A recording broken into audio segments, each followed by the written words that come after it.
Hello, I'm Edward Tarte.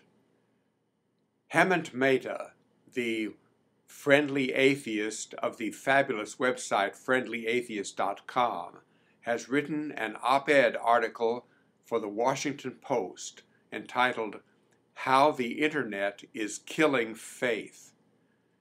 It is an excellent article in my opinion, and I would like to read it for you now. Here is what Hemant says. Last year, Christian apologist Josh McDowell made a remarkable claim about the Internet. He stated that the abundance of knowledge, the abundance of information, will not lead to certainty.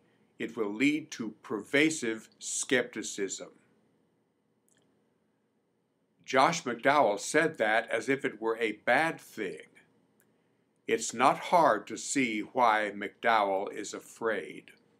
Open access to knowledge, the ability to fact-check your pastors and imams and rabbis, is a death knell for religion as we know it, and the Internet is only hastening the process.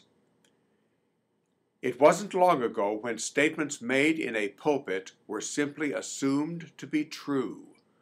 But now, a child with an iPhone in the pew can find ample evidence contradicting whatever the men of God are saying. That true story your pastor is telling?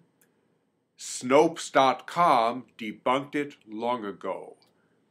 Gay marriage is destructive, he says. Thousands of YouTube videos made by gays and lesbians in love, as well as other Christians, can attest otherwise. Evolution is a liberal conspiracy. TalkOrigins.org will show you how to respond to every argument on the creationist side.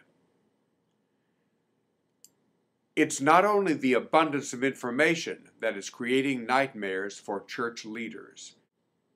It's also the simple fact that, with a lack of physical buildings in which to meet, atheists tend to congregate online. Until the Internet came along, we atheists didn't have a space where we could talk about our lack of religious beliefs. But now that we have blogs, podcasts, and social media sites, we atheists have thrived in the age of the Internet. All the evidence is in our favor.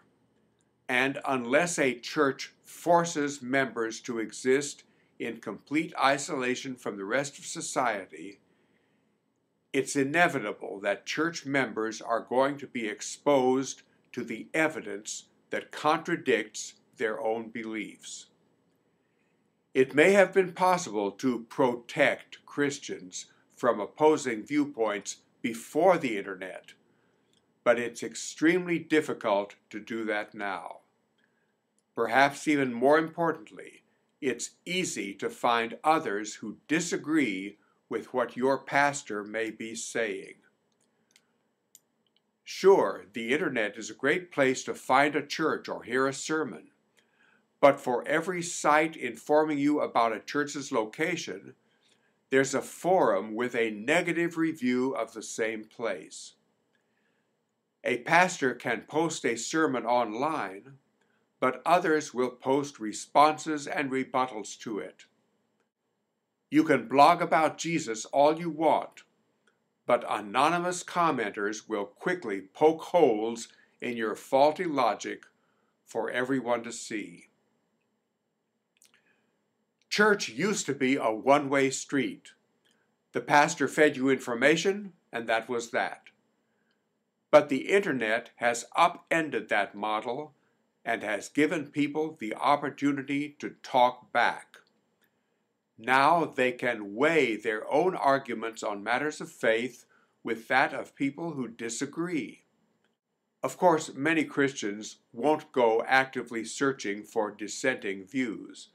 But what about doubters? What about young Christians who aren't sure they accept what the church teaches them?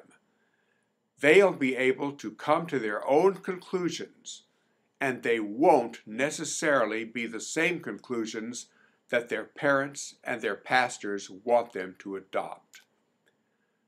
That is why we atheists love the internet. We can tell Christians that the emperor's not wearing any clothes. We can question the dogmas that they've simply accepted all their lives. We can expose religious frauds. We can explain the many unfortunate consequences of unquestioned beliefs. To sum it up, the internet is blind faith's worst nightmare. The genie's not going back in the bottle. Religious leaders should be very afraid. That's the end of the op-ed piece written by Hemant Mehta, the Friendly Atheist. I visit his fabulous website, friendlyatheist.com, daily, and I sincerely recommend it to you as an excellent website. To all of you, thank you for watching this video.